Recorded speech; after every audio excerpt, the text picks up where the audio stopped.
Good afternoon, you're watching News on 2. I'm Adrian Sept. The government appreciates and extends its gratitude to the people for being patient with them while solving the problems of the previous administration spanning 60 years, which are not easy to handle within a short period of time. Now, commenting on the Sales and Services Tax, or SST, which took effect on September the 1st, Deputy Prime Minister Datuk Sri Dr. Wan Azizah Wan Ismail said the move was necessary as the government has to generate revenue for development after the removal of the Goods and Services Tax, or GST. GST ini telah memberikan taxation semua peringkat. Dan kita dalam Jemaah Menteri mengatakan kita nak SST sekurang-kurangnya kita dapatkan pungutan cukai dan dana untuk kerajaan untuk memajukan negara kita. Tetapi yang tidak akan kutip itu kurang. Jadi bermaksud bahawa apa yang tidak kutip itu masih lagi dalam poket rakyat.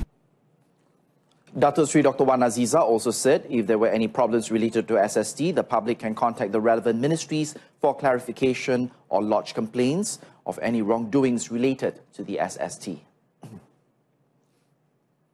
Air transport service in Sabah and Sarawak will be exempted from the Sales and Services Tax system as it is a critical and important mode of transportation for the people in both states. Now, according to Finance Minister Lim Guan Eng, the tax exemption was a privilege given to the two states by taking into account their size. Lim said the move would be shocking as air transport was taxed under the implementation of the Goods and Services Tax, or GST, system by the previous government. He said this to reporters after attending a briefing on the implementation on the SST organised by the Royal Customs Department in Kota Kinabalu, Sabah. On the briefing, Lim said it provided an opportunity for the government, especially his ministry, to get feedback from the people on the implementation of SST. Sebagai sebuah kerajaan yang rela dengar suara rakyat, kita sedia mempertimbangkan semula atau mengkajinya semula. Itulah sebabnya kita sebut tadi bahawa ia akan diputuskan pada akhir tahun. The Finance Minister further said that the rakyat would still feel the pinch with the implementation of SST, but the burden would be lighter than during the time of the implementation of GST. Meanwhile, in a related matter, the Minister of Tourism, Arts and Culture, Datuk Mohammadin Katapi, disclosed that the SST will not affect the nation's tourism industry. He said the SST is only a one-time tax, unlike the GST, which imposes a tax at all levels, thus burdening the people. Datuk Mohammadin added that the domestic tourism industry will continue to expand with the various programs that have been planned and implemented to attract more foreign tourists to the country. The Silla Member of Parliament also highlighted that his ministry is working to strengthen the rural handicraft sector by promoting it at the international level. Sekarang ini kita akan perhebatkan lagi pembuatan kerap tangan di luar-luar bandar dan kita akan pasarkan di luar negara. Jadi mudah-mudahan dengan kita mendapat nanti pasaran di luar negara, pengusaha-pengusaha kerap tangan di dalam negara dapat menjana pendapatan untuk mereka. Datuk Mohammadin was launching the Tunku District National Day celebrations in Lahad Datu yesterday. Prime Minister Tun Dr. Mahathir Mohamad said he will honour the agreement by Pakatan Harapan partners that he will be interim Prime Minister with the time frame mentioned as 2 years before he hands over the reins to Datuk Sri Anwar Ibrahim. Saya akan jadi Perdana Menteri buat sementara. Walaupun angka disebut ialah 2 tahun. Dan lepas itu akan diambil lagi oleh orang lain, iaitu Datuk Sri Anwar. Saya yakin dia sudah dewasa dan banyak. Tun Dr. Mahathir was replying to a question from one of his guests who had voiced his worry about history repeating itself on the choice of the successor during a gathering with Malaysians residing in Brunei at a hotel in Bandar Sri Begawan, Brunei. When asked what are his hopes after stepping down, the Premier said he would like to see Malaysia as a pride of all people, as in the past, and return Malaysia to its glory when the country was called an Asian tiger, and wanted the government to be more democratic and not kleptocratic. Meanwhile, referring to the Pan-Borneo Highway project, Dr. Mahathir said the government would continue to implement the project, but it may take a longer time to complete as there were other financial commitments which have to be addressed first. The country cannot afford to delay or not pay loans that were raised by the country. So we have to make sure that we are not bankrupted because of the expenditure committed by the last government. We are carrying the burden of this financial loss to the extent that we have to cancel many other projects. He also said apart from development projects, the government machinery also needed to be repaired as the country's administration was damaged during the previous rule, and asked the people to be patient to see the new developments. Tun Dr. Mahathir further said he wished to see a rule of law to protect the people and Malaysia as a developed nation, as envisaged under Vision 2020, even though it may not be realized according to the target date.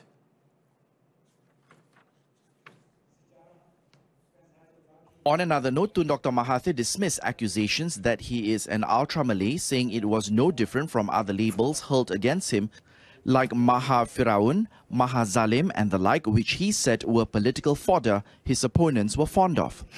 Sama ada kita suka ataupun tidak, semangat Malaysia yang akan hapuskan perasaan racial origin kita belum terdapat di Malaysia. Sebab itu racial issue akan menjadi isu buat beberapa lama. The Premier said that the country comes first and there should not be a wide gap between the races. Even if a country is not multiracial and there are wide disparities amongst the people, it will invite disaster. Tun Dr. Mahathir further noted if the gap was very significant, especially along racial lines, it would lead to animosity and widespread rioting. Coming up, final reports on Health Ministry to be tabled to the Cabinet. Stay with us. You're watching News on 2. Welcome back. The final reports on 3 thrust issues concerning the Health Ministry will be tabled in the next Cabinet meeting. Elaborating further on the matter, Health Minister Dr. Zulkifli Ahmad said 3 reports were pertaining to the revamp of the One Malaysia clinics, sexual harassment cases involving graduate medical officers, and proposed increase in the rate of consulting fees of medical practitioners and doctors for services in private hospitals and clinics. Dr. Zulkifli said based on the proposals, 33 out of the 346 One Malaysia clinics nationwide would be closed in stages after the issue is being brought to the Cabinet. The balance of the One Malaysia clinics will be revamped as community clinics with several new changes, including assigning medical officers, pharmacists and nurses at every clinic. He also stressed that the closure of the 33 clinics would not affect the health delivery service to the people in their vicinity, as they were nearby hospitals and health clinic facilities. There were no new cases of mumps reported apart from one school in Perak that has been affected by the outbreak to date. Now, according to Deputy Health Minister Dr. Lee Boon Chye, 21 students from Sekolah Menengah Agama Izzuddin Shah in Ipoh were reported to be affected by the outbreak. Nonetheless, Dr. Lee added that the situation is under control and the students aged between 13 to 17 have been discharged and are currently receiving outpatient treatment while being isolated from other students. Buat sementara waktu saja short leave dan tidak sukar untuk dikawal lah. Jadi kebanyakan yang terlibat biasanya dia akan pulih dalam seminggu 2. Jadi saya rasa tak perlu bimbang untuk ibu bapa yang berkenaan.